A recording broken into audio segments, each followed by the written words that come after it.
What's up, YouTube? This is Too Raw for TV. Before I get into this video, I want to remind you guys that, as always, if you want to show love to this channel, I provide a link in the description box where you can donate and show love to Too Raw for TV. I'd like to thank the last subscribers of mine that have donated. I think it's Jason and Chris. Thank you guys for your channel donations, man. I really appreciate it, man.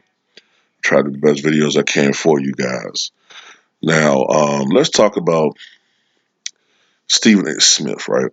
His just blatant disrespect of new heavyweight champion Andy Ruiz, um, and fat shaming him. You know what I'm saying? Of course, as we all know, Andy Ruiz last weekend upset one of the great boxing upsets. I think it was 8-1 odds or 10-1 odds or something like that. Uh, Andy Ruiz upsetted Anthony Joshua and won the heavyweight championship. And Stephen A. Smith went on Twitter, went on a rant talking about how this ruined the prospective mega bout between Joshua and Wilder, and basically he was like he's not, really. He basically pissed that Joshua lost, and then he went on. This is what I didn't like about Stephen A. Smith. I'm gonna tell you something else too that I'm picking up on. Well, I've always picked up on this about Stephen A. Smith. And I picked this up about Steve Harvey too. I always could tell, no matter how much they try to hide it, that both of these individuals are grade A assholes. Okay, especially Steve Harvey. And we've all pretty much know now that the man is a charlatan and a scoundrel. Stephen A. Smith, I don't know if he's quite as bad as Harvey, but I could tell he's mean spirited and he could be an asshole. And he's probably has a tremendous ego. Well, you can tell. Over the last 20 years, you can see that Stephen A. Smith's ego has inflated to a point where it's basically like a inoperable tumor. You can't fix it. You know what I'm saying? The guy's ego is ridiculous, and for him to go on Twitter and fat shame Andy Ruiz, right? Comparing him to Butterbean when he's nowhere near as big as Butterbean, right? Stephen A. Smith, a guy who athletic exploits. I mean, seriously. Yeah, I call Ruiz Fat Joe, but I was really talking about how he looks, like his face. You know what I'm saying? And he's a little bit shaped like Fat Joe, but I wasn't really fat shaming him. You know what I'm saying? Because shit, I'm fat. I mean, I'm more big, but still, you know what I'm saying? I'm not like the most physically defined motherfucker in the world. So you know what I'm saying? I don't understand where Steve Smith was getting with this as far as fat shaming. You know what I'm saying? I mean, he's not perfect. Look at that hairline. My God. I mean, is that not season two George Jefferson? In 10 years, he's gonna be season 10 George Jefferson. When that shit's all the way in the back of his fucking head.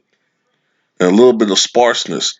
A little bit of, you know, it's gonna be a little bit of shrubbery up top, but that shit gonna be gone. But what I don't understand about it, man, look, if you want to get mad at somebody, Stephen A. Snitch, Stephen A. Bitch, Stephen A. Shape Up, you need to get mad at Anthony Joshua. Okay, first of all, he could have already by now fought Deontay Wilder. They could be working on a second mega fight. Well, probably not because Wilder would have knocked him out anyway. Okay, what Ruiz did was basically pretty much saved everybody $100 of wasted money. Okay, he saved us because If Ruiz did this to Joshua, okay, a fine fighter.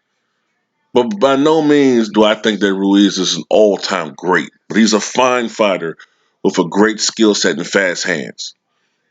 If Ruiz did this to Joshua, could you imagine what Deontay Wilder would have done to him?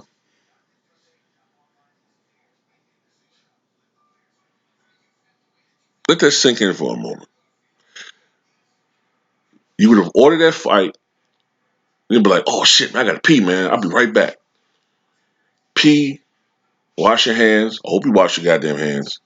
Wash your hands. As soon as you come back, you see Deontay Wilder, yeah, yeah, yeah, what the fuck? And then you see Anthony Joshua twitching on the ground, you know what I'm saying? Uh, Eyeballs rolling back, fixed and dilated, going on to the upper room. Jesus, calling you home. Nah, but yeah, he saved us $100, man. And the thing that really gets me the most is the fat shaming. Stephen A. Bitch, this isn't the middleweight division, the welterweight division, okay, junior welterweight. You know what I'm saying? This is the heavyweight division. And heavyweights are getting bigger. They've been getting bigger pretty much since the 60s. They've been getting bigger. People are getting bigger. When I was born about 40 years ago, yes, and that sounds strange when you say that shit, but when I was born 40 years ago, the average male in this country was 5'9" and 159 pounds. Now the average male in this country is 5'10" and about 190 pounds. So we are getting bigger. That means in the last 40 years, the average male has gained 40 pounds, 30 pounds, excuse me, in an inch in height. So the average male has love handles. And from looking at you, Stephen A. Shape Up, you've put on some weight in the last 20 years. So you're not exactly a fucking, you know what I'm saying, a GQ model of your fucking self.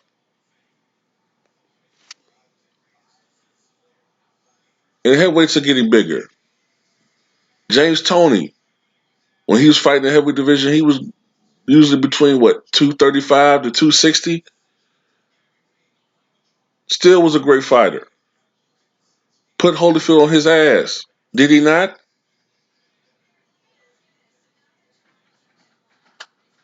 You know what I'm saying? Two-ton Tony Galento fought back in the 40s. He was 5'9", 240 pounds. Okay, drank beer, smoked cigars, ate sausages and ham and shit, man. Bald and looked like one of those gangsters out of an old movie, like, yeah, sure, boss. You know what I'm saying? Knocked Jackie Gleason out fucking in a nightclub and shit for talking shit to him. He put Joe Louis on his ass twice in a heavyweight title bout back in 1939. All right? We all remember Larry Holmes' latter part of his career.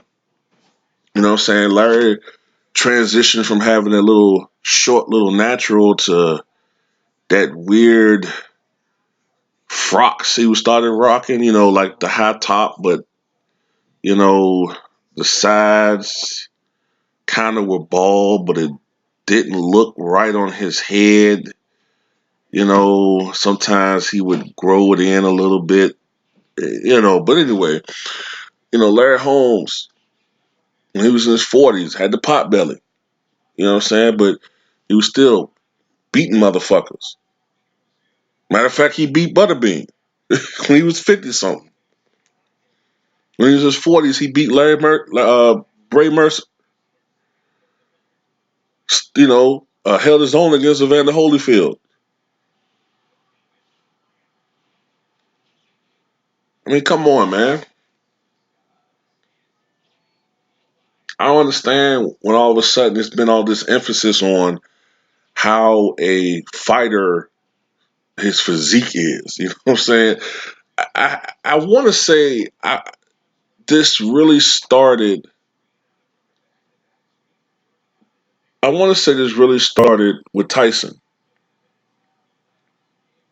and some of that shit's questionable.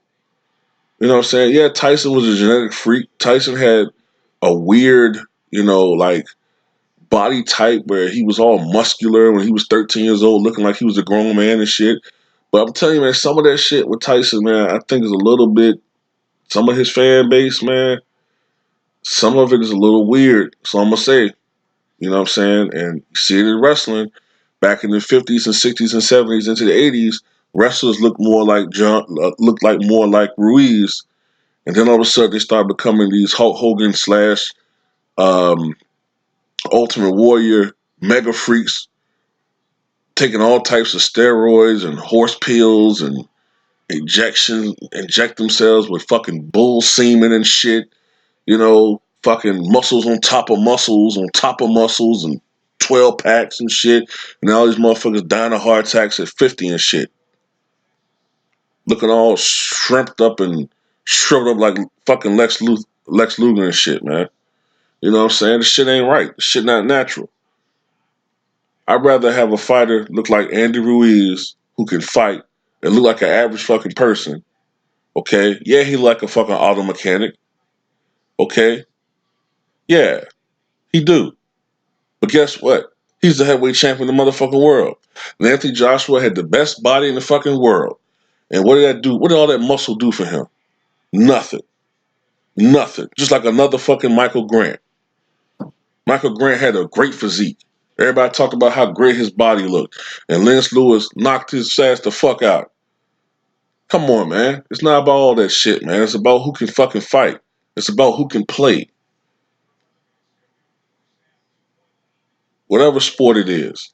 It's about your skill set, not about how great your body is.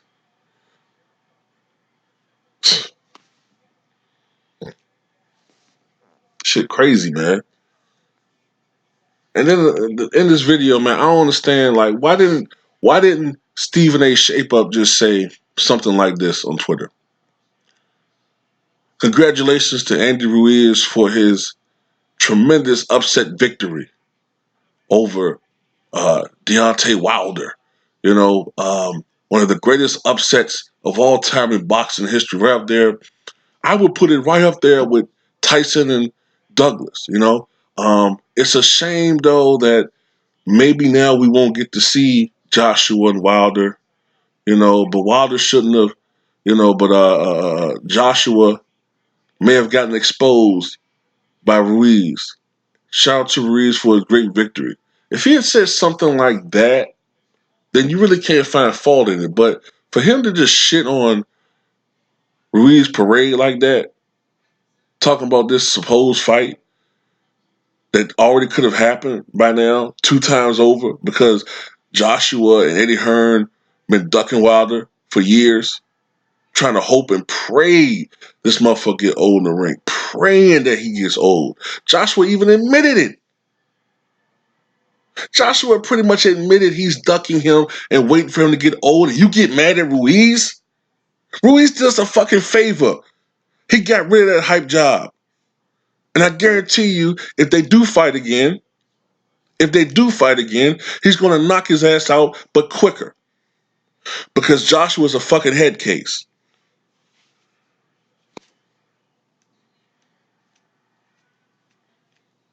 When you rob him of his fucking confidence, he ain't shit.